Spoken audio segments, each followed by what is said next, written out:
sobre a experiência de vida dos frades capuchinhos, sobre como nós vivemos, sobre também como tudo tem vontade e pode viver. Vamos falar sobre o voto. O segundo voto principal é a pobreza, a qual é a mais rigorosa e elevada que existe em todo o mundo, como demonstra Bartolo.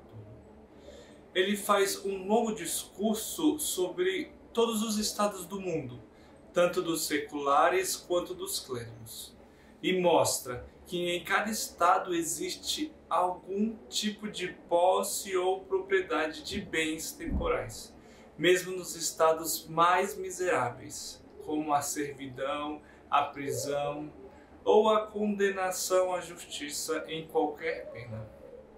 Contudo, os frades menores são a única exceção, porque não há estado ou pessoa que por preceito seja proibida de usar dinheiro ou riquezas como nós o somos. Aqui, o autor, com base na doutrina das bulas de Nicolau III e Clemente V, amplia o significado do uso moderado, permitido a nossos frades. Aborda também o uso restrito dos bens. Ele define os termos superfluidade, curiosidade e preciosidade como critérios negativos para a pobreza. Todos os religiosos, incluindo os mendicantes, são capazes de possuir bens e propriedades em comum. Mas nós, os frades menores capuchinhos, não temos permissão para possuir nenhum tipo de propriedade, nem em particular e nem em comum. Isso não se deve apenas ao voto solene de pobreza, pois com o voto apenas poderíamos ter propriedades em comum, mas assim como os outros religiosos que possuem esse voto. Contudo, pelo preceito do 6º capítulo da regra, somos proibidos de possuir propriedades de qualquer bem temporal, não apenas em particular, mas também em comum, como veremos em seu devido lugar deste vídeo. Assim declara Gregório IX, dizendo: afirmamos, portanto, que não devem possuir propriedades, nem em comum, nem em particular. E Nicolau III: a renúncia à propriedade de todos os bens, tanto em particular quanto em comum, por amor de Deus, é meritória e santa. Clemente V confirma o mesmo. Portanto, pela nossa profissão, não somos capazes de ter nada além do uso dos bens temporais, o qual, segundo a glosa, é descrito desta forma: o uso é o direito de utilizar bens alheios, preservando a substância dos bens. Nicolau III, no mesmo contexto, distingue dois tipos de uso: o uso jurídico, que implica algum tipo de propriedade para aquele que o exerce, como no usufruto, onde o usufrutuário é dono dos frutos ao ponto de poder reivindicar juridicamente o uso de fato, que é nu e destituído de qualquer tipo de propriedade ou domínio jurídico, onde se utiliza os bens como se fossem emprestados e não como próprios. É somente deste segundo tipo de uso que nós, os frades menores capuchinhos, somos capazes, de forma que, pela profissão que fazemos, renunciamos não apenas toda forma de propriedade e domínio sobre os bens temporais, mas também a qualquer uso jurídico que envolva qualquer tipo de grau de propriedade. Resta apenas o uso simples de fato necessário para a vida humana, sem a qual não seria possível sustentar a existência de maneira humana. Este uso pode ser de 3 tipos, segundo os comentaristas da nossa regra. O primeiro é chamado uso restrito e estrito, ao qual somos obrigados pela regra somente pelas coisas que nos são atribuídas pelas necessidades essenciais. A regra e o modo como a regra nos prescreve de maneira que, não observando este uso, estaria agindo contra a regra. Estas incluem todas as coisas que, pela regra, somos obrigados a observar por preceito no que diz respeito ao uso pobre, como ter apenas 2 túnicas, uma com capuz e outra sem capuz. Vestir-se com roupas simples, humildes, não usar calçado, não cavalgar, jejuar durante a quaresma de todos os santos, a quaresma maior e todas as sextas-feiras do ano. Não receber dinheiro, não possuir nenhum tipo de propriedade, entre outras obrigações semelhantes que nos são impostas e delimitadas pela regra. Somos obrigados a seguir este uso estrito que nos é dado pela regra, de modo que não podemos excedê-los sem cometer pecado. Assim, Clemente V declara: afirmamos que os frades menores, por sua profissão e regra, estão especialmente obrigados ao uso pobre e restrito que estão contidos em nossa regra, com o mesmo grau de obrigação que a regra determina para tais usos. O segundo tipo de uso é chamado de moderado e devemos adotá-lo em todas as outras coisas necessárias para a vida humana e para a execução de nossos deveres, que não são especificamente determinados pela regra. Este uso não implica uma pobreza extrema, miserável ou penosa, mas uma condição razoável, moderada e apropriada ao nosso estado religioso e pobre.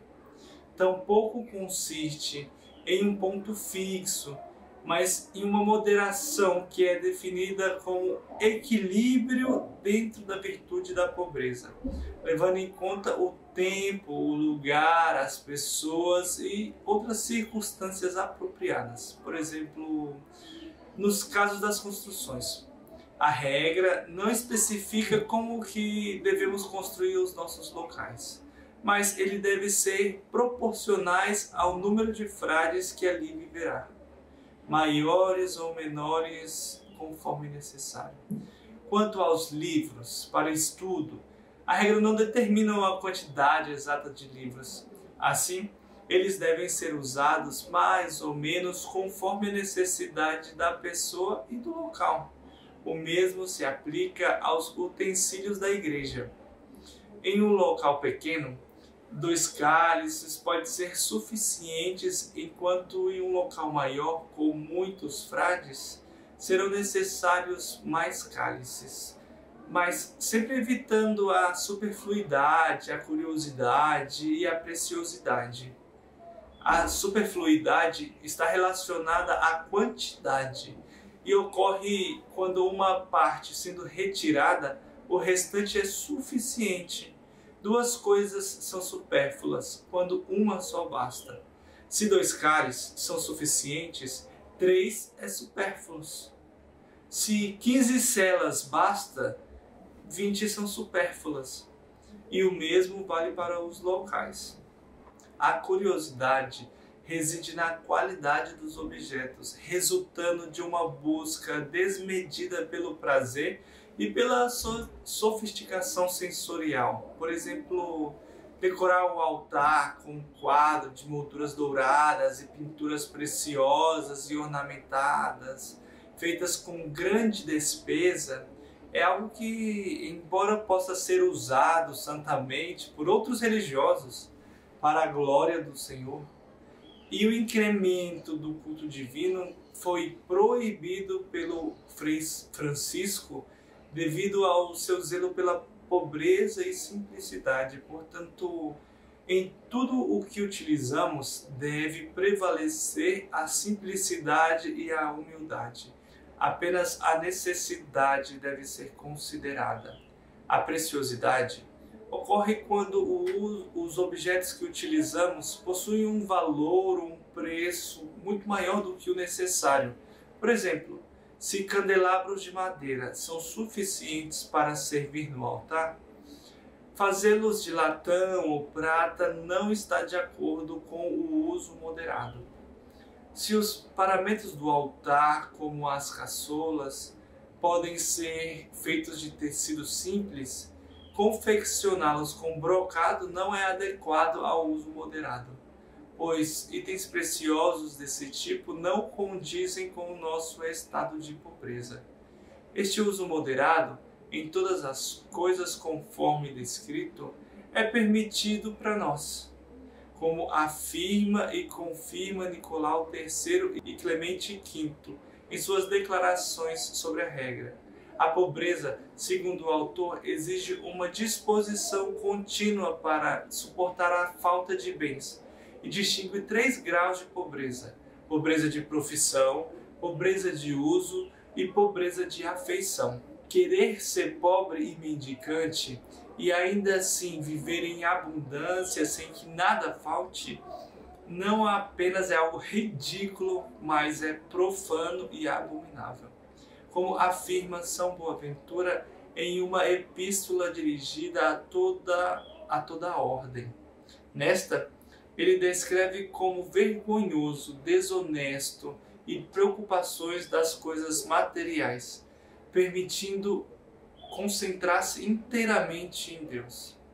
O segundo grau é a pobreza de uso, em que não apenas se renuncia à posse de bens próprios, mas também se pratica o uso moderado, conforme o necessário e sem nenhum excesso ou superfluidade. Esta pobreza consiste em um equilíbrio entre o que é necessário para o sustento e a renúncia aos prazeres, às comodidades ou às comodidades desnecessárias. O religioso que observa essa pobreza mantém um espírito de simplicidade e moderação, demonstrando despreendimento das coisas materiais, mesmo ao utilizá-las. O terceiro e o mais elevado grau é a pobreza de afeição, que consiste em desapegar-se completamente daquilo que é temporal, tanto no uso quanto no coração. Nesse estado, a alma não apenas renuncia a possuir ou usar os bens materiais, mas também elimina qualquer desejo ou afeto por eles. Este grau é o mais perfeito, porque conforma a vida religiosa ou religioso à vida de Cristo, que foi pobre de coração e viveu desapegado das coisas do mundo. São Bernardo afirma que a verdadeira pobreza é aquela que torna o homem livre para buscar a Deus sem distração nenhuma. A pobreza material, sem desapego espiritual, é vazia, pois Deus não se agrada apenas da renúncia exterior, mas do coração despojado e humilde. Assim, Cristo enaltece os pobres de espírito, Beati pauperi spiritu, destacando que a verdadeira bem-aventurança está no desapego interior e na dependência total de Deus. Portanto, o frade que se contenta apenas com a pobreza exterior, mas busca avidamente as comodidades ou se recusa a suportar as privações, não alcança a verdadeira pobreza evangélica. Pelo contrário, aquele que pratica a pobreza em todos os níveis de profissão, uso e afeição, segue o exemplo de Cristo e vive em conformidade com a regra e a sua vocação. São Bernardo afirma que é indigno e profano fazer profissão de pobreza evangélica e ao mesmo tempo não querer suportar a falta de bens materiais, desejando interiormente viver em abundância como os ricos, enquanto exteriormente se finge mendigar com os pobres. Corduba confirma isso ao dizer que o uso moderado das coisas é permitido, mas devemos tomar cuidado diligentemente para evitar a abundância e a superfluidade em comida, vestimenta e em tudo mais que é necessário para o nosso uso. Por isso, devemos estar preparados pela observância da regra e pela pureza do nosso estado, para suportar a falta de bens e nos contentar apenas com o necessário, conforme exige a nossa profissão religiosa. Ele acrescenta: o frade que age de forma contrária, recusando-se a sofrer privações e preferindo viver abundantemente sem que nada lhe falte, com refeições regulares e sempre fartas, como se tivesse uma renda fixa, está em estado de condenação, pois vive em constante transgressão da regra e da sua condição, pelo menos na intenção e no firme propósito de garantir que nada lhe falte, tal como alguém que tem a intenção firme de cometer fornicação ou qualquer outro pecado. Deve-se notar que a pobreza tem 3 graus. O primeiro é a pobreza de profissão, em que nada é possuído de forma material, mas permanece o apego às coisas temporais do mundo. Essa pobreza, ela é muito imperfeita porque reside apenas no exterior, como acontece com alguns religiosos, que fazem um voto de pobreza, mas com grande avidez desejam e procuram confortos corporais em comida, bebida e outras coisas, sem que nada lhes falte. Estes não são verdadeiramente pobres aos olhos de Deus, que observa mais o coração e o apego interno do homem do que as suas ações externas. Por isso, Cristo disse: bem-aventurados os pobres de espírito. Não simplesmente bem-aventurados os pobres, mas acrescentando de espírito, ou seja, pobres no coração. Segundo São Bernardo, a pobreza por si só não é boa nem digna de louvor, a menos que liberte o homem dos impedimentos de dedicar-se ao serviço do Senhor e à perfeição. Aquele que mantém o apego às coisas não se liberta destes impedimentos, portanto, não é verdadeiramente pobre. O segundo grau é a pobreza de uso. Neste grau estão aqueles que, tendo feito o voto de pobreza, não desejam nem querem nada a não ser aquilo que é justo, adequado à sua profissão. Rejeitam as coisas supérfluas, luxuosas e preciosas, e por isso merecem verdadeiramente ser louvados, pois afastam tudo o que não é realmente necessário.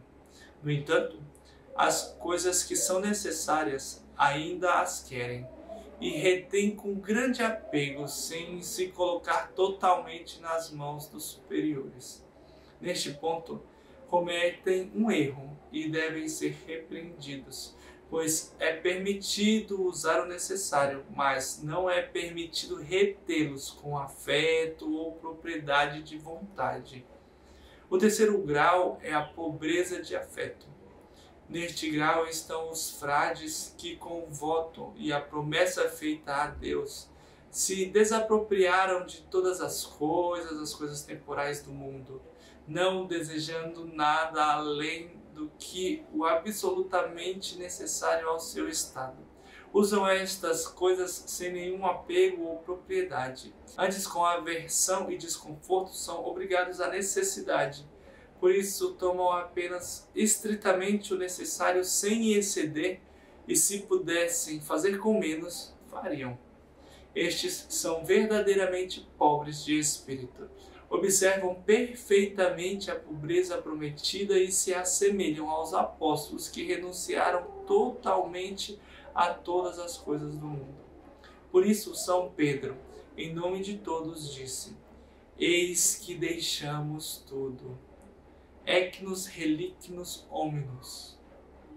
Terminamos mais um vídeo. Obrigado por você estar aqui. E vamos juntos nesta caminhada, seguindo a Cristo.